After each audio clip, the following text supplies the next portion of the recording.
네, 이가람의 수급킹과 함께하겠습니다. MBN 골드 이가람 매니저 나와 계십니다. 매니저님 안녕하십니까? 안녕하세요. 네, 안녕하십니까? 어제 시장이 막판에 올려 세워가지고 사실 오늘의 반등을 기대했는데 다시금 느끼지만 주식은 좀 변동성을 받아들여야 하는 것 같습니다. 그렇죠. 오늘 하락의 이유를 좀 어디서 찾아볼 수 있을까요?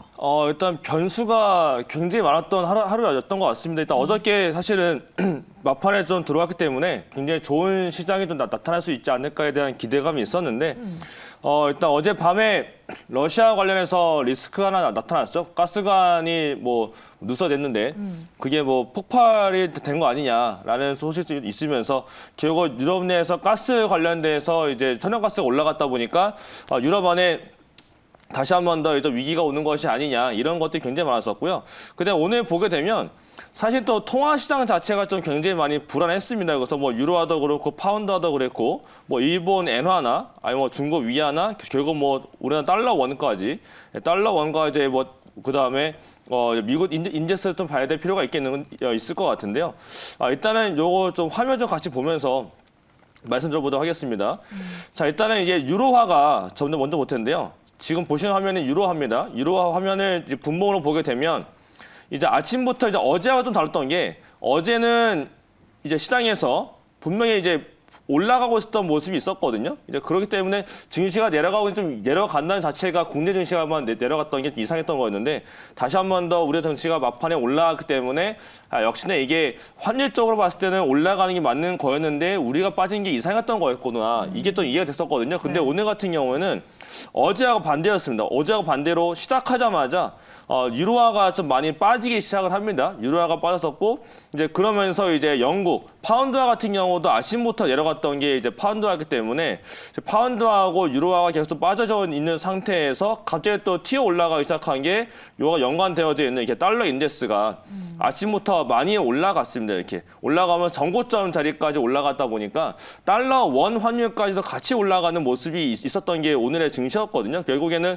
지금 이거 코스피를 분봉상 보시게 되면 우리나라에 대한 달러 원 환율이 올라갔을 때 타이밍하고 증시가 갑자기 빠진 타이밍이 거의 흡사하게 흘러가지고 있어요. 그렇기 네. 때문에 결국 지금 증시의 키는 환율하고 그다음에 국채금리에 있거든요. 금리 같은 경우도 2년물, 오늘 같은 경우는 장중에 10년물이 지금 2000년도 이후 2010년도 이후였나요? 처음으로 4.0, 4%가 넘어가는 모습도 있었습니다. 그래서 결국 국채금리가 올라가는데 이게 완만하게 올라가면 모를까 격하게 올라가게 되면 결국 증시에는 충격이 오게끔 되어져 있는데 국채금리도 올라가는 상태에서 환율까지 올라가다 보니까 위험자산군 자체가 조금 위험해진 것 같아요. 그래서 네. 위험자산군 선도 떨어졌고 환율이 올라갔던 이유는 안 그래도 영국 관련된 내용들이 네. 굉장히 많잖아요. 지금 IMF도 밤 사이에 나왔던 내용 중에 하나가 영국이 이번에 정책을 좀 바꿔놨는데 그게 굉장히 좀 위험한 정책이다. 그래서 IMF에서 약간 좀 경고성 발언을 했거든요. 그렇게 되면은 예전에 한번 영국이 이제 금융위기가 한번 온 적이 있었는데 그 다시 한번 오는 거 아니냐라는 우려감이 있었고 이어서 오전 중에 나온 건데 무디스라고 해서 이제 글로벌 신용평가 기관이 있습니다. 거기서도 무디스가 영국이 좀 위험하다라고 발언을 했어요. 그렇게 되면 영국에 대한 신용 등급이 강등되는 거 아니냐라는 우려감이 들다 보니까 유로화가 빠지고 파운드화가 빠지면 달러 인덱스가 올라갔거든. 이런 영향에다가 조금 전에 설명드릴 수 있겠지만은 애플 관련된 또 이슈가 또 나왔기 때문에 근데 애플 관련된 소식은 결국 경기 침체에 대한 거고 수요에 대한 둔화가 있는 건데 이건 뭐 이미 알고 있던 거였지만 애플은 좋을 거다였는데 애플까지 안 좋아 버리는 군화가 돼버려서 우려감이 안 좋았고 근데 이게 어저께까지만 하더라도 애플이 좋았거든요 증시가. 근데 이렇게 되면 오늘 밤에 애플이 빠지는 거 아니냐라는 생각이 들게 되면 애플이 빠지게 되면 미증시 전체가 흔들릴 가능성이 있어요. 그렇게 되면 오늘 밤 미증시도 안 좋지 않을까? 그러면 오늘 밤에 미증시 빠지게 되면 내일 우리 증시 더 빠지는 거 아니냐라는 우려감이 들다 보니까 시장의 투자 심리가 너무 안 좋을 수밖에 없었던 하루였지 않았나. 그래서 지금 대부분 투매성 매물도 오늘 굉장히 많았었고요. 반대 매매도 이제 회피하는 물량도 굉장히 많았었던 상황이었기 때문에 증시가 다른 날보다 오늘 더 충격에 대한 파동이 더 심한 것이 아니었을까 이렇게 보여집니다. 근데 좀 긍정적으로 보자면 네. 많이 내려와 있는 것도 있고요. 네. 그다음에 오늘 막판쯤에 2시 반 정도였네요. 2시부터였네요. 정부에서 여러 가지 속보가 나왔습니다. 뭐 증시 안정기금 관련해서 좀 적극적으로 검토를 해보겠다. 그래서 뭐 오늘 장 마감 이후에 회의를 열겠다라는 속보도 있었고, 그다음에 국고채를 한국은행 직접 매입을 하겠다라고 발표를 했거든요. 네. 그게 한 2조 원, 3조 원대로 알려졌는데 한국은행과 같이 하게 되면 한 5조 원대 정도가 될 거라고 합니다. 그래서 실제로 지금 금리 이제 국채 쪽을 보여드리는 돈에 지금 제가 화면을 안 켜놔서 국채 쪽을 보게 되면 실제로 이제 이제 한국에서의 국채 금리가 미국 쪽이 아니고 한국 거를 보게 되면요. 이제 3년물 같은 경우도 많이 내려와줬고 장중에 이게 국채 금리가 뛰어 올라가야 되는 것 자체가 약간 부담스러웠던 상황이었는데 이제 우리나라에서도 이제 환율 자체가 국채 금리도 지금 실시간 봤을 때 다른 나라들과 다르게 지금 3년물도 국채 수익률 자체가 마이너스로 떨어지는 상태에 있고요. 네, 여기서 봤을 때 그래서 이제 3년물도 헛되가 안 되나요? 네, 지금 3년물 자체가 이제 마이너스로 들어섰고요. 네, 조금 늦었네요. 네, 늦게 반응하고 있네요. 네, 3년물 자체가 내려와 주고 있고요. 이렇게 그 다음에 10년물도 조금씩 약간 올라가긴 했지만 3년물과 뭐 10년물 다들 이렇게 약간 10년물만 플러스인 거고 나머지는 다 마이너스 더 섰거든요. 이런 것 자체가 이제 내일 그 국채를 이제 직접적으로 매입을 하겠다라고 발표한 다음부터 나타난 현상이기 때문에 물론 이게 추세적으로 뭔가 바꾸기에는 어려울 거예요. 왜냐하면 이게 우리나라만의 문제가 아니고 글로벌적으로 강달러로 가는 건데 우리나라 문제가 있어서 달러 환율이 올라가는 게 아니고 유럽에 대한 문제점이 있다 보니까 달러가 올라가는 상태에서 유럽의 국채 금리가 많이 뛰어 올라가고 미국의 국채 금리가 뛰어 올라가는 상태에서 같이 올라가는 거란 말이에요. 그렇기 때문에 뭔가 증시 안정 기금도 들어갈 거고 국고채 매입도 하겠다라고 발표를 했지만 단기적인 조치이지 않을까. 뭔가 추세를 전환까지 해주기에는 아직은 글로벌적인 환경 자체가 다 바뀐 게 아니기 때문에 물론 우리나라가 선 조치하게 되면 다른 나라들도 따라서 다 같이 해준다면은 뭔가 포인트가 생길 것 같은데요. 아직 그런 상황은 아니기 때문에 일단 뭐 하방은 조금 제한을 둘 수 있는 정도는 되지 않을까. 투자 심리만 좀 살아오는 단기적인 모멘텀 거리를 만들어주진 않을까라는 생각이 들지만 뭔가 중장기적인 추세 전환까지 바라기에는 아직은 어렵지 않을까라고 말씀을 드리겠습니다. 네, 역시나 반대매매에 대한 수급 부담 그리고 대외적인 좀 악재들이 영향을 많이 주는 것 같습니다. 하락의 이유를 궁금해하시는 분들을 위해서 저희가 매니저님의 시각까지 들어봤고요. 그럼 더 자세하게 섹터로 한번 들어가 보도록 하겠습니다. 과연 오늘 수급킹 섹터를 어떤 걸로 꼽으셨을지 화면을 통해서 바로 만나보시죠. 네, 오늘은 지수 ETF를 가져오셨습니다. 그렇죠. 결국 핵지 수단이 필요하다. 수급킹들이 쏠리는 섹터가 지금은 뚜렷하게 없나 봐요, 매니저님. 오늘 같은 경우는 제가 보통 말씀드리는 게 이번에 말씀드리는 것들은 이제 기관들의 메이저 수급이거든요. 네. 뭐 연기금이나 사모펀드의 매수세가 들어온 종목들을 많이 말씀드려왔는데 오늘은 연기금과 사모펀드가 어쨌든 다 매도였었고 최근 들어서 기관들 매수가 강하지가 않아요. 그 금융투자만 좀 들어왔었는데 오늘 금융투자는 또 결국 또 장중에 매도가 좀 많이 나왔을 정도로 지금 수급 자체가 많이 돌고 있지 않습니다. 그런 와중에서 지금 많이 돌고 있었던 거. 오늘 결국 제가 봤을 때 1억 원 이상에서의 순매수세가 들어왔던 종목들을 보니까 결국에는 인버스 해지 상품들 쪽으로 좀 굉장히 많이 쏠려진 모습이 있었거든요. 그래서 결국엔 뭐 지금 인버스 같은 경우도 많이 불려진 게 곧버스로 많이 불려지는데 곧버스 상품 같은 경우도 지금 많이 올라가 주고 있는 상태에 있거든요. 근데 인버스라는 상품들은 아시는 분은 아시겠지만은 지수가 하락을 할 때 반대로 올라가는 상품을 우리가 인버스라고 부르고 네. 레버리지 일반적인 ETF나 레버리지 아니면 레버리지 안 써져 있고 그냥 코데스 200 이라고 적혀져 있는 상품들은 증시가 올라가는 지수만큼 1배 정도 올라가는 상품들을 우리가 레버리지나 이런 상품이라고 부르거든요. 네. 근데 지금 인버스 같은 경우에 쏠리는 이유가 아무래도 증시가 약하다 보니까 오늘 같은 장에서도 더 많은 자금들이 쏠려 들어갔습니다. 실제로 기관들 자체도 아침부터 1억 원 이상 매수가 많이 쏠렸을 정도로 지금 코데스 200 선물 인버스 곧버스뿐만 아니고 지금 코데스에 보시면은 이제 코스닥 관련돼서도 코스닥 인버스도 있는데 코스닥 150 선물 인버스에도 오늘 좀 1억 원 이상의 순매수가 아침부터 많이 들어갔습니다. 그래서 아침부터 인버스 쪽에 자금이 쏠렸기 때문에 다른 쪽으로의 자금이 많이 들어가 있지 않고 약간 기관들도 불안하다 보니까 해지를 좀 많이 갖고 가고 있는 것이 아닌가. 근데 그렇다면은 지금 자리에서 그럼 우리가 인버스를 할 것이냐를 좀 고민을 해봐야 될 필요가 있을 것 같은데요. 사실 지금 자리로부터 해서 본다고 하게 되면 지수가 많이 빠져 있는 상태에 있는데 사실 어디까지 빠질지는 아무도 알 수가 없어요. 그러면 지금이 당장 고점이 될 수도 있고 나중에 보니까 지금도 기회였다라고 볼 수가 있을 것 같거든요. 그러면 이제 판단하셔야 될 필요가 있는 겁니다. 지금 자리로부터 해서 진짜 환율이 오늘 1,440원까지 올라갔었는데 뭐 1,450원, 뭐 1,500원까지 가겠다라는 뷰를 갖고 계신다면 인버스가 사실 뭐 지금 잡아도 늦지 않을 수가 있겠죠. 다만 이제 그렇지 않고 환율이 1,450원 정도에서 막힐 것 같고 10월 달에 이제 CPI가 있으니까 10월 CPI 이후부터는 반등하면 세게 나오지 않을까 그런 뷰가 있다면 아마도 글로벌적으로 그런 같은 생각하는 사람이 많다면 지수가 큰 폭으로 빠지는 건 좀 제한적일 수가 있을 것 같거든요. 그러신 분들은 인버스를 지금 담기에는 조금 위험할 수가 있지 않을까 이렇게 판단을 해보시면 좋을 것 같고 그렇다면 이제 CPI 이후에 반등을 보신다면 오히려 지금이 저가인 게 지수거든요.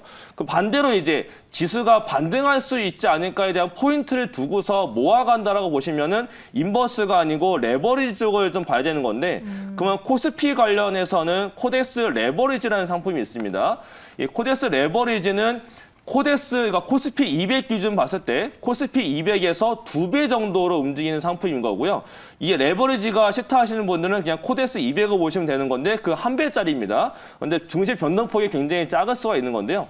일단 이런 식으로 지수가 변동폭이 클 때는 종목에 대한 대응도 좋지만 확실하게 모아갈 수 있는 거는 이런 ETF 상품들이 모아가긴 더 편안할 수가 있을 것 같아요. 왜냐하면 정말 그 어느 상품보다 올라갈 때 확실하게 올라갈 수 있는 건 ETF 레버리지이기 때문에 오히려 이런 것도 한 가지 좀 대안이 될 수 있지 않을까라고 좀 말씀을 드리고 싶고요. 근데 이제 코덱스 레버리지가 올라가기 위해서는 코스피 200이 올라가야 됩니다. 그럼 대표적으로 삼성전자가 올라가야 되고 하이닉스가 올라가야 되고 아니면 LG 엔솔에다 올라가든지 이런 식으로 대형주가 올라가야 되는데 뭔가 대형주가 올라가기에는 좀 부담스러울 것 같다라고 하시는 분들은 이제 코스닥 150 레버리지한 상품이 있어요. 이거는 이제 코덱스에서 그러니까 코스닥 150 지수의 2배로 움직이는 상품인 건데요. 근데 코스닥 같은 경우는 2차 전지도 있고 IT 반도체가 있고 오늘 같은 경우에 제약바이오가 아침에 올라갔잖아요. 그래서 세트리 헬스케어가 올라가다 보니까 아침에 상대적으로 강하게 버텼던 게 코스닥 150이었어요. 그래서 코스닥 150이 더 좋아 보인다 하시는 분들은 코덱스 코스닥 150으로 보시면 되는 건데 이거에 대한 관점으로 봤을 때는 앞으로 더 많이 빠진다기보다 단기성 반등을 바라본다면 아니면 10월 13일에 있는 CPI 때 지수가 반등을 줄 수 있다라는 관점을 보시는 분들이라면 인버스보다는 오히려 빠지고 있는 이런 구간에서 조금씩 레버리지 상품을 모아보시면 오히려 반등 나갈 때 가장 빠르게 올라가는 게 ETF 레버리지이기 때문에 이쪽 한번 관심을 지켜보시면 좀 좋은 상품에 대한 대안이 되지 않을까 이 설명을 좀 드리고 싶고요. 근데 이거 레버리지 같은 상품들 같은 경우에는 아무나 할 수 있는 거는 아닙니다. 그쵸. 이게 그냥 2배짜리가 아니고 1배짜리 같은 경우는 아무나 할 수 있는데요. 레버리지가 들어간 2배짜리 같은 경우는 지금 이제 정부에서 규제를 걸어놨기 때문에 한 교육기관에서의 교육 이수가 필요합니다.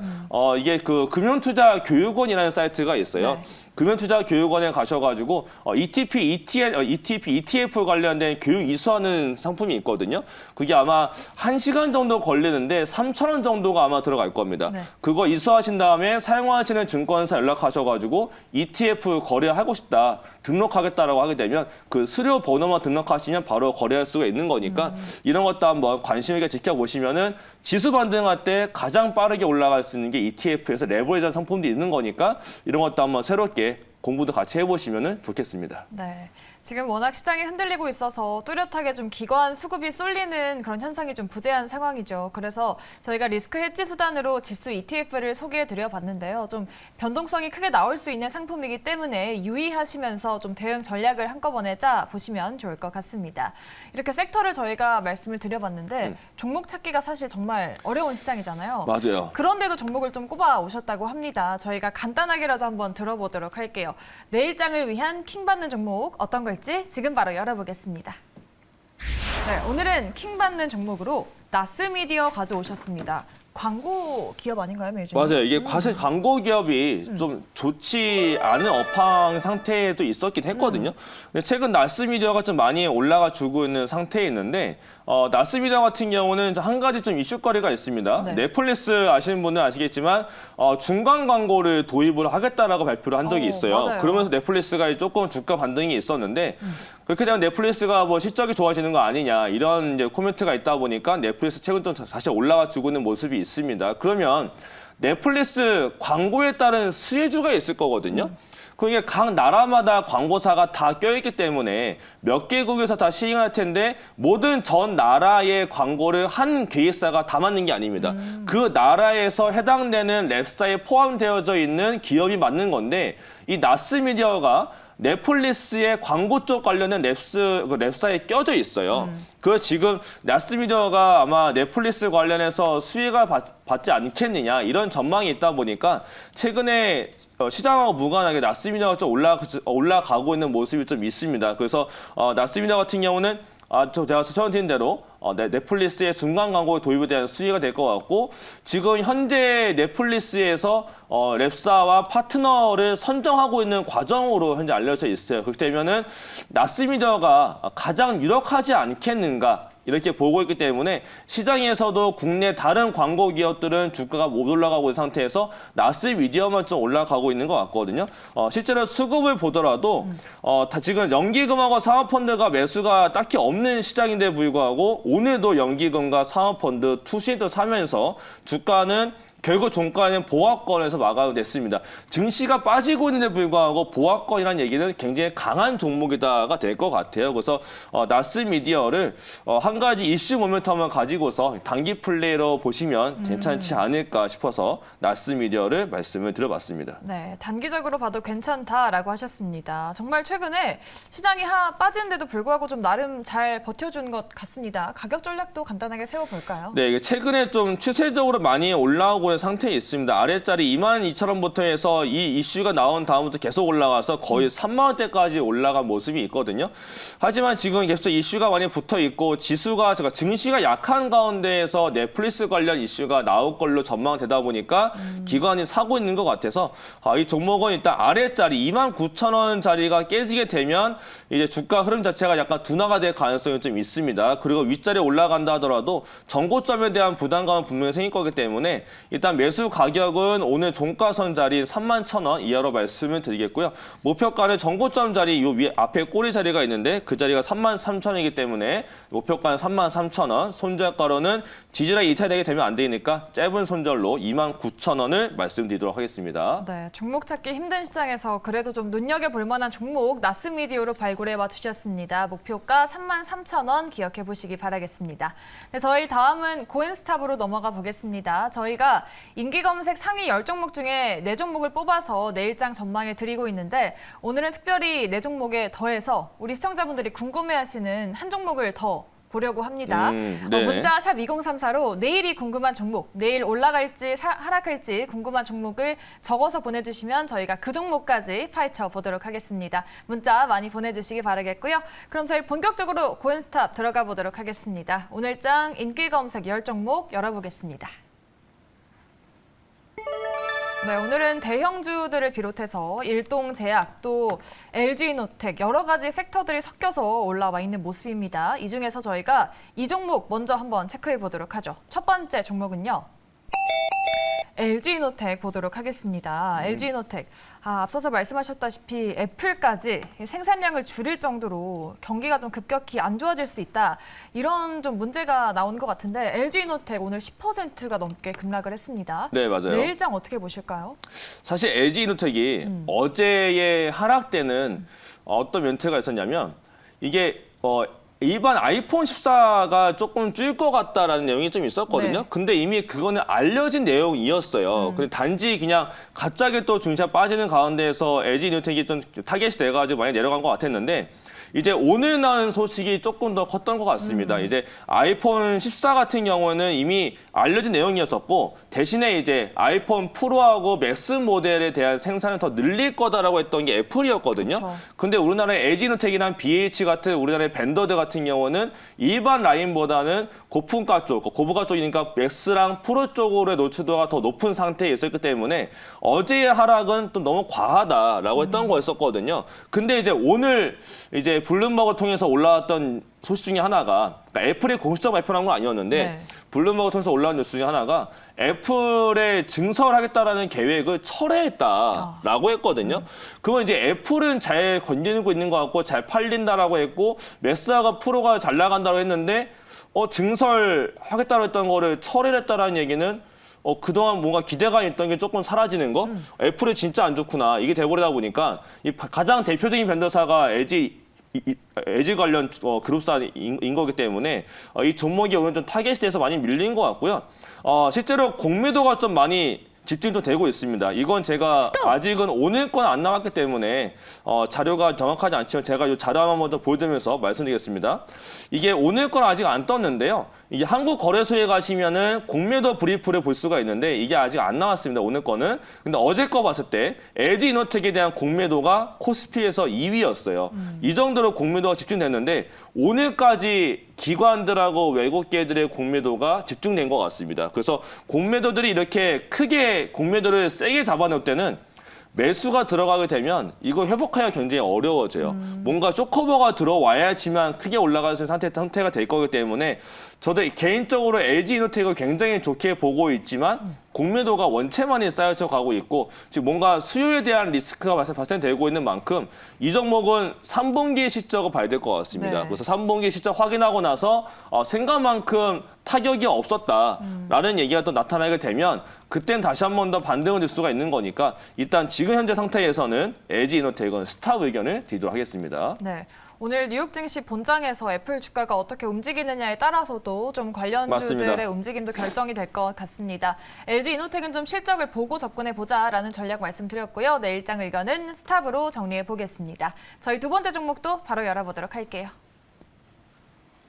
네, 두 번째, 레인보우 로보틱스 보겠습니다. 테슬라 30일 날 AI데이에서 로봇 공개한다라고 밝힌 이슈 그쵸. 그리고 레인보우 로보틱스는 우리 정부와도 이 군사용 로봇 계약 체결을 했다라는 이슈 덕분에 조금 많이 주목을 받았던 종목인데 오늘장 두 자릿수 하락이 나왔습니다. 어떻게 봐야 될지 내일장은 좀 어떻게 보세요?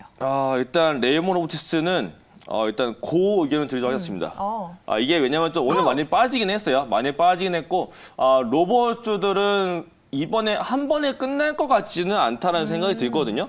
아무래도 저는 9월 달하고 10월 달 테마 중에 돈다면 로봇 테마가 될 거라고 봤었는데 9월 달에 로봇이 진짜 한 번 더 돌면서 올라와줬거든요. 근데 최근에 많이 빠지긴 오늘 같은 경우에 굉장히 많이 빠졌습니다. 근데 기관 수급 보니까 사실 많이 뺀 상태는 아닌 것 같아요. 외국인들에서의 집중 포화가 됐었고 개인들은 물론 담아갔고 기관 매수 많지 않았는데 로봇 관련돼서 종목들은 좀 여러 가지 이슈가 있습니다. 일단 9월 말에 얼마 안 남았는데 테슬라 AI 데이가 있고요. 그 다음에 삼성 잼스 이제 웨어러블 로봇 같은 경우는 레인보우 쪽하고는 사실 뭐 큰 연관성은 떨어지지만 그래도 삼성전자가 로봇을 계속 건드리고 있기 때문에 그에 따라서 또 반등도 가능한 종목이 되겠고요. 그거 외에도 보게 되면 로봇 관련돼서 10월 달에 IPO가 두 가지가 있습니다.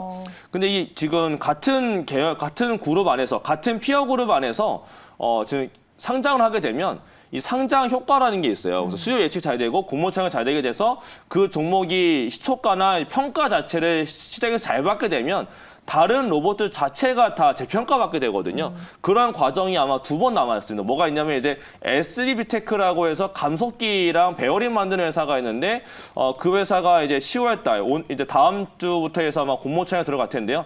이제 공모차가 들어가게 되면 상장 앞두고 있고 그다음에 10월 말이 되게 되면 좀 협동 로봇 관련해서 굉장히 센 종목 하나가 들어옵니다. 시장에 뉴로메카라고 뉴로메카라고 해서 협동 로봇을 굉장히 잘 만드는 회사가 있어요. 교촌 치킨 관련해서도 치킨 만드는 기계가 있거든요. 지금 있는 건가요? 지금도 있어요. 지금도 로봇이 치킨 튀깁니다. 네. 네, 로봇이 치킨도 튀기고 있고 몰랐네요. 로봇이 바리스타도 하고 있고요. 로봇이 굉장히 많은 활동을 하고 있고 실제로 지금 산업에도 많이 쓰이고 있는 건데 그냥 로봇이 협동 로봇이라고 해서 관절 로봇이 왔다 갔다 하면서 맞는 것을 보여주는 게 뉴로메카입니다. 근데 이 뉴로메카라는 기업이 시험을 상장을 하는데 제가 얼마 전에 보니까 글로벌 조사 기관 중에 가트너라고 있거든요. 네. 이 가트너가 조사를 했는데 제 로봇 협력 로봇 관련해서 전 세계 글로벌 기업에서 혁신 기업 4곳 선정했는데 그게 한 150개가 넘었다라고 해요. 근데 그 중에 딱 4곳 중에 하나가 우리나라의 뉴로메카입니다. 그렇기 때문에 뉴로메카가 들어오는 시점에서는 로봇 관련된 종목들이 한 번 더 재평가받을 수 있지 않을까라고 보거든요. 그래서 로봇 관련된 종목들은 오늘 좀 많이 밀렸지만 그래도 조금 더 관심은 있게 봐야 될 필요가 있을 것 같아서 그 의견을 드리도록 하겠습니다. 네, 다음 달에 있을 협동 로봇 IPO 시점에 한 번 더 주목받지 않을까 로봇주에 대한 시각까지 말씀드려봤습니다. 참고해 보시기 바라겠고요. 저희 세 번째 종목도 바로 열어보도록 하죠. 네, 세 번째로 일동제약 보겠습니다. 오늘 일동그룹주가 올랐죠. 일본의 시오노기 제약과 코로나19 치료제를 공동 개발 중이었는데 임상 3상에서 효능을 입증했다라고 합니다. 장중에는 24% 넘게까지 올랐었는데요. 일동제약 내일장 어떻게 보실까요? 오늘 올라갔던 이유가 뭔지 아세요? 코로나19 치료제 이슈 아닙니까? 그렇죠. 코로나19 치료제죠. 코로나19가 종식이 될까요? 안 될까요? 종식이 될까요? 감기처럼 가지 않을까요? 감기처럼은 갈 텐데 그 치료제가 활성화가 된다라고 생각해 봤을 때 네. 지금은 WHO도 그렇고 미국도 그렇고 이제 계속 종식 선언을 언제 하냐에 대한 타이밍을 좀 재고 있는 것 같거든요. 그 환자 자체도 굉장히 많이 줄어들고 있고 네. 그 증상 자체도 많이 떨어지고 있는 상태에서 이슈가 지금 더 이상 코로나 관련된 쪽은 이슈가 많이 줄어들고 있어요. 치료제가 이제 필요가 없을까요? 치료제가 이제 뭐 중증 환자가 많이 커지지 않는 이상 뭐 코로나 치료제가 과연 모멘텀거리가 중장기를 봤을 때 과연 커질까로 본다면 이번 모멘텀들은 좀 시기가 좀 아쉽지 않을까. 조금 더 빨리 나왔다면 더 좋았을 텐데 너무 지금 코로나가 좀 죽어가고 있는 상태에 나왔기 때문에 이 종목은 저는 노 의견을 드리도록 하겠고요. 스탑 의견 좀 드리도록 하겠고요. 뭔가 단기 모멘텀 거리가 되기에도 좀 무리성이 있지 않을까 이렇게 말씀드리도록 하겠습니다. 네, 알겠습니다. 저희 일동제약은 스탑 의견으로 드려봤고요. 저희 마지막 종목으로 또 넘어가 보도록 하겠습니다. 네 번째 종목 바로 열어주시죠. 네 번째로 볼 종목은 제주은행입니다. 금리 인상 이후에 더욱더 탄력받고 올라가는 주가 오늘도 7% 넘는 상승으로 버텨줬습니다. 제주은행 금리 관련 종목인데 내일장 고일까요? 스탑일까요? 제주은행은요. 제주은행은 스탑 의견을 드리도록 하겠습니다. 이유가 뭘까요? 이게 제주은행 같은 경우에는 사실 이번에 금리 관련 이슈가 좀 붙다 보니까 많이 올라갔거든요. 근데 뭐 진짜 금리 관련해서 올라간다라고 하게 되면 오히려 진짜 은행주가 올라가던 보험주가 올라가던 뭐가 올라가서 되는데 그들은 안 갔단 말이에요. 반대로 이제 제주은행, 푸른저축은행 네. 이런 굉장히 작은 종목들이 올라갔는데 이 은행에서 고민하고 있는 것 중에 하나가 뭐가 있냐면 부채예요. 그러니까 지금 부실부채를 어떻게 처리를 할 것이냐가 문제이거든요. 그런 상태에서 올라가는 은행주다라고 하게 되면 이게 지금 이 말 자체가 약간 안 맞게 돼요. 그렇기 네. 때문에 이 제주은행 자체도 M&A 관련 재료도 옛날에 있던 종목이었었고 최근 좀 가벼운 종목 안에서 선택받은 종목이기 때문에 많이 올라가는 상태에서 만약이라도 증시가 바로 좋아지게 되면 바로 밀려가도 문제가 안 될 종목이라서 이 종목은 스탑 의견을 드리도록 하겠습니다. 네, 제주은행 스탑으로 알려드렸고요. 저희가 또 시청자분들이 궁금해하시는 종목도 한 종목 더 본다고 말씀드렸죠. 그 종목 어떤 걸까요? 바로 또 보도록 하겠습니다. 네, 저희 미래나노텍을 보도록 하겠습니다. 미래나노텍 오늘 또 100억 원 규모의 자사주 처분을 결정했습니다. 그쵸. 14%까지 오르다가 조금 5% 하락으로 전환을 한 종목인데 오늘 일장 어떻게 보실까요? 미래나노텍은 스탑 의견을 드리도록 하겠습니다. 이게 왜냐면 이게 약간 리튬 관련 종목이었었거든요. 그래서 지금 이 종목이 8,000원짜리부터 해서 지금 18,000원 넘어간 2배 이상 올라간 종목인데 이거는 오늘 자사 처분했다라는 얘기는 그 자리에서 교환사채가 발행된 걸로 공시가 봤었을 때 제가 그렇게 좀 기억을 하고 있습니다. 근데 주가가 올라와 있는 상태에서 했다라는 얘기는 결국 그거를 발행하기 위해서 주가를 올렸을 가능성도 오늘 좀 있거든요. 그 뉴스 자체가 이미 리튬 관련된 뉴스는 너무 많이 노출돼 있기 때문에 추가적으로 이 자리에서 더 크게 올라간다라고 욕심을 부리기에는 조금 어려울 것 같아요. 네. 그렇기 때문에 미래나노텍은 그 의견보다는 조금 조심해야 될 필요가 있으니까 스탑 의견을 드리도록 하겠습니다. 네, 알겠습니다. 이렇게 미래 나노텍까지 또 5종목 오늘 또 특별하게 짚어봤습니다. 여러분들 도움 되셨길 바라겠고요. 또 우리 매니저님이 무료 방송에서는 더욱더 알찬 내용들 소개해 주신다고 들었습니다. 오늘 밤엔 어떤 내용 알려주세요? 네, 제가 최근에 계속적 말씀드리고 있는 것 중에 하나가 지금 시장의 기준이 될 수 있는 키가 무엇이냐 이런 네. 거에 대해서 제가 많이 말씀을 드렸었거든요. 최근에 말씀드렸던 게 뭐 금리, 환율부터 해서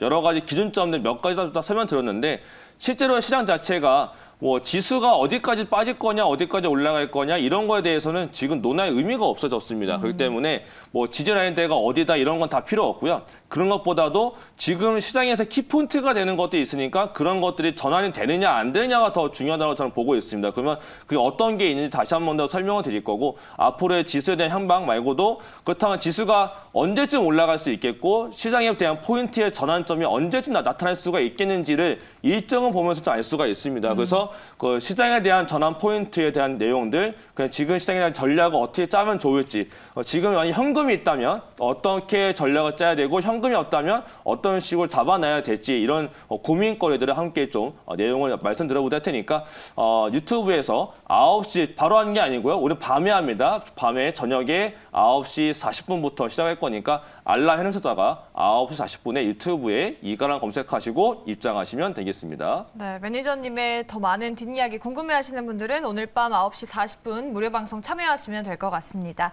네, 수요일의 수급킹 저희는 MBN골드 이가람 매니저와 함께했고요. 저희는 내일 이 시간에 다시 찾아오도록 하겠습니다. 오늘 방송 함께해 주신 여러분 고맙습니다.